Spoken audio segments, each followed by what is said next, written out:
G'day guys and gal, not all space marines are equal. That is a fact that has been proven time and time again in Warhammer's lore. Some are just better than others, with greater character, greater skill and greater girth. The space marines that resisted the betrayal of their own primarchs, fought free of their legions, were declared a traitor by all and still clung to their nobility and loyalty, were some of the best, and although they had to eat a lot of shit, Malcador recognized their worth and formed them into the Knights Errant, his own private force of elite agents designed to sabotage chaos and safeguard the Imperium from the shadows. Made up almost entirely of loyal marines from traitor legions or outcasted loyalists from their own legions. They were some of the most interesting Astartes in the Horus Heresy, with their legacy extending into the current setting, as the Knights Errant were also the founders of the Grey Knights, and I think that's pretty awesome. Before we get started, another day, another Majorkill sponsorship designed to make you healthy. I'm trying to change the Warhammer stereotype as I partner up with Factor today, an amazing service that is all about delivering pre-cooked, high-protein, high-quality macroed microwave meals to your doorstep, literally removing every excuse you have not to eat well. I cannot rave about Factor enough, as they have literally done everything perfectly. They change their meals weekly so you don't get sick of having the same ones, which is very common with microwave meals. They're extremely easy, fast and convenient to reheat and clean up. The meals aren't frozen so they don't lose their freshness. You can use them to bulk, cut or maintain due to their great macro breakdown and high protein content. As a bonus, you can literally choose what meals you want. If you want leaner meals for cutting, no worries. If you want more red meat to boost up your iron and bulk,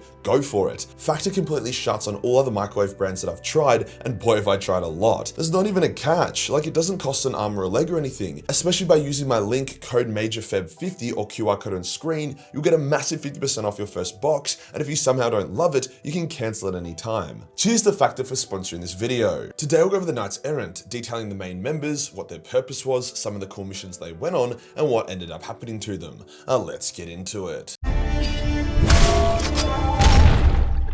Malcador was an incredibly resourceful man. He deliberately made himself as inconspicuous as possible, allowing the Emperor and the Primarchs to take center stage. This let him act in the shadows, manipulating events and setting up various contingencies and plans to fight a more shadowy secret war. The issue was that Malcador couldn't just requisition space marines from loyalist legions, make them break their oaths to their legions, and then send them on extremely controversial missions that required the utmost secrecy. He needed space marines that more or less had no legion, either because they were disgraced from their loyalist legion or had abandoned their traitor legions to honor their oaths to the Emperor. The perfect opportunity arose when Nathaniel Garrow of the Death Guard and Yakden crews of the Lunar Wolves escaped the Isfan atrocity, and through great effort, and I mean great effort, made their way to Terra. Malcador saw how resourceful these men were to have survived such an ordeal, and he knew there must be more like them. Malcador also recognized that there was a solid chance neither he nor the Emperor would survive the heresy, so there would need to be something put in place to safeguard the Imperium if they were gone. However, that was a future issue, and there was a lot of current issues, so Malcador recruited Garrow and crews into his newly formed Knights Errant and sent them on missions to recruit other similarly minded space marines to their cause. Garrow's first quest was to locate an ultramarine librarian who was fighting the good fight against the wordbearers on Calth. One massive issue the ultramarines faced was whilst they had a lot of librarians, the Edict of Nicaea forbid them from using their powers. So many ultramarines who would have been extremely effective against the wordbearers' sorcery and their demonic allies were mowed down like chaff. Tylos Rubio was the librarian, and his section was coming under increasingly hectic attacks. Despite this, he resisted the temptation to use his powers, even as he watched his battle brothers die,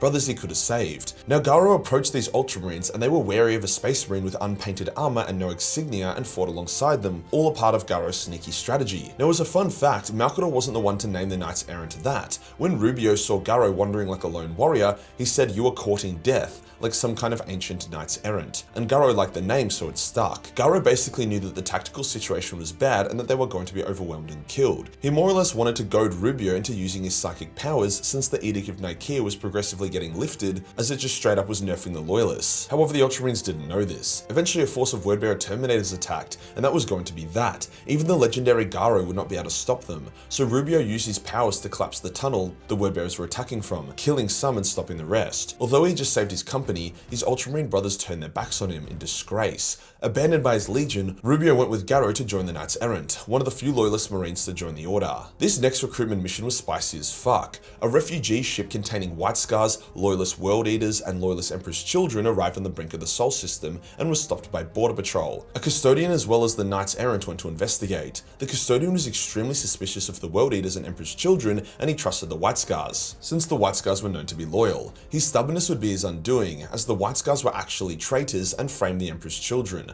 causing them to surrender and be imprisoned. As the custodian was going with the White Scars to take the Emperor's children to jail, the White Scars launched their ambush, killing the custodian and the Emperor's children. The leader of the fleet, a World Eater known as Mesa Varun, was something beyond infuriated. He teamed up with Garo and Rubio to take on the traitors, blowing up the White Scar's ship and losing all Space Marines, both loyalist and traitor, other than Varun and the Knights Errant. Varun is then recruited into the Knights Errant, one of the few World Eaters who can manage his rage, and he was framed as a legendary warrior known for his honor. Garo attempted to also recruit an Imperial Fist librarian who was imprisoned on board the Phalanx by sneaking on board. Malcador believed Dawn had imprisoned his librarians in an extremely backwards thinking attitude. However, it turned out that the librarians remained imprisoned by choice, with Dawn keeping them safe as he knew he would need them in a desperate hour, a plan which would actually work out well as they were essential in saving the Phalanx during the Solar War before the Siege of Terra. The final main recruit, although there were many others, was none other than Garviel Loken, who survived the Isfan atrocity somehow, went insane, and then stalked the waste of Isfan, murdering Nurglite zombies who walked the plains. When Garo and Rubio arrived to track down this mysterious figure, Loken tried really fucking hard to kill them, and he actually did a pretty solid job of it. It's rare that an insane Space Marine can nearly take out Garo, one of the greatest warriors in the galaxy, as well as Rubio, a powerful psyker. Just shows how hectic Loken was. Eventually, Garo is able to restore Loken's mind by reminding him who he was, before then taking him back to Terra. Other awesome members of the Knights Errant include Dravian Clade, a hectically modified Raven Guard tech marine who can shoot lightning and almost managed to destroy Mars and most of the Dark Mechanicum. Severian, who was a latent psychic lunar wolf who had uncanny stealth and combat abilities. Fel Zarost, a fun psychic Night Lord who was actually his Legion's chief librarian, and one of the few remaining Terran-born Night Lords. There was also Nemean, a Dark Angel Black Shield who created his own independent empire and struck out at the traitors that tried to conquer him. He was famous for using a hectic flaming Flamberg power blade. The thing is, the Knights Errant were not this super organized force that always fought together. Malcador was constantly sending them on random missions solo, in pairs, or in small squads, with each member being chosen based on their skill set, not on their relationship with each other. For example, while Loken and Cruz were sent to Caliban to determine the loyalty of Luther and his Dark Angels,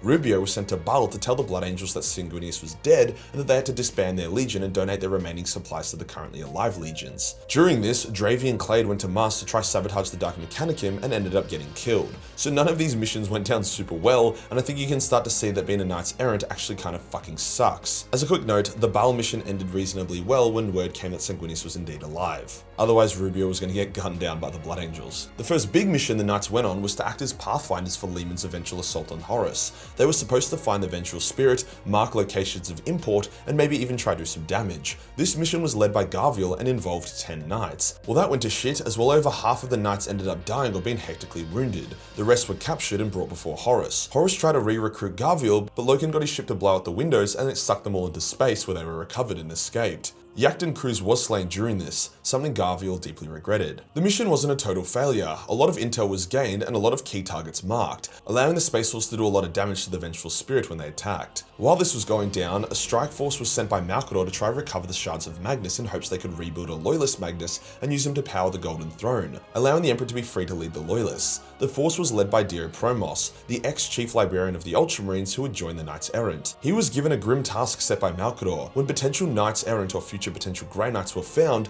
they were put into a coma and Promos had to psychically scan their brain. If they were found to be too angry, unstable, or incompatible, he would cull them, something that weighed heavily on him. Dio and his team, which included a force of Space Wolves, dueled with and cat and moused Ahriman and his 1,000 sons, who were also accompanied by Lucius, both claiming different shards of Magnus until a massive confrontation resulted in Ahriman claiming the shards and escaping, with Dio being mortally wounded. He was then executed by the Space Wolves after they were alerted to his role in culling Loyalists, something that pissed me off. However, Promos's legacy would live on, as Lemuel Garman, a lovable psychic man who has endured way too much suffering, took his name as his own and served the Imperium faithfully. There was a number of other missions running, parallel to these, with Malcador trying to get as much done as possible before the siege would begin. Examples include Caspian Hecht freeing Barthusa Narek and trying to imprint on him in an attempt to recruit him, only to then be killed by the willful Narek, who would then go on a quest to try kill Lorgar. I guess you could also consider Reviel Arvida a Knights Errant, even though he was just a Loyalist 1,000 son who was undergoing the flesh change and was then merged with the Shard of Magnus to become Janus, a powerful psyker who would go on to become the first Grandmaster of the Grey Knights. When the Siege of Terra begun, the Knights Errant were recalled back to Terra, with Garo performing secret missions to keep the Saint Euphrates Keeler alive, as she was a powerful source of faith in the Imperium. They did get into quite a mess taking out demonic forces, with Rubio getting mind-controlled and nearly killing Malcador, whilst a spicy demon called the Lord of Flies possessed Mesa Varun, the World Eater then blowing himself up to take the demon out with him. The remaining knights were brought to the Emperor and their true purpose was revealed. If the Emperor and Malcador fell and the loyalist Primarchs were lost, the Imperium needed something that could hold back the darkness and defeat the demon Primarchs. Hence the Inquisition and Grey Knight Order was founded. Of the 26 known Knights Errant, only 13 had survived to have this audience with the Emperor. Of those 13, 8 became founding members of the Grey Knights and were teleported to Titan to begin building the Order. Rubio, Arvida, Severian, and Felzados being amongst these. Garo, Garviel, and another death card called Helig Gaylor either were not offered this role or refused it outright, and instead opted to remain as Knights Errant and fight in the Siege of Terror. I know the maths doesn't quite add up here. 8 Grey Knights, 3 Knights Errant equals 11. What about the other 2? I don't really know what happened, they were only really mentioned in passing, so who cares. Garo would fight like a hero of myth, facing down Mortarion and dueling him, with Keeler blessing him and bringing him back to life multiple times. Eventually his father overcame him, but not before he shanked his ass. Garo died a hero and his soul was implied to have been saved from the warp and its demons by the Emperor himself. Helig was last seen getting Keeler to safety and then fighting by himself during the final defense of the Inner Palace. We will likely learn his fate during the Scouring series or in the upcoming Siege of Terror book that is full of short stories. Garviel went on a hunting spree for other sons of Horus, killing Horus Aximand, Tibble Tamar, and Tormageddon, all of whom were legendary Sons of Horus champions who had done a lot of damage, avenging a lot of heroes and friends in the process. Loken would be present during the Emperor's duel with Horus, and he remained behind after Horus was slain, watching over his dead father. When Abaddon found him, he allowed Loken to leave in peace, but Erebus shanked Loken in the back, killing him, which was, yeah, that was something. Thank you for that, GW, very cool. The legacy of the Knights Errant is a legendary one. The Grey Knights have saved the Imperium on countless occasions, banishing Angron, Mortarion, Magnus, and many other mighty demons. Some of the Knights Errant are still believed to be alive to this very day, with some spicy theories floating around about them, such as what Sevatar's final fate was. If you enjoyed the video and you want to support the channel, then pick up the legendary custom Big Ass Custodian Guard Emperor LED desk pad. Man, that's a mouthful. We're only selling these for a couple more days before the orders are shipped off to the supplier. The artwork is custom for the desk pad. The quality is awesome, it's big, it's sexy. You don't want to miss it if you give a flick of a dick about the Golden Banana Boys. Hit the subscribe button and hit the real subscribe button for more nightly content. Join the Discord for more memes and I'll see you in the next one. Peace.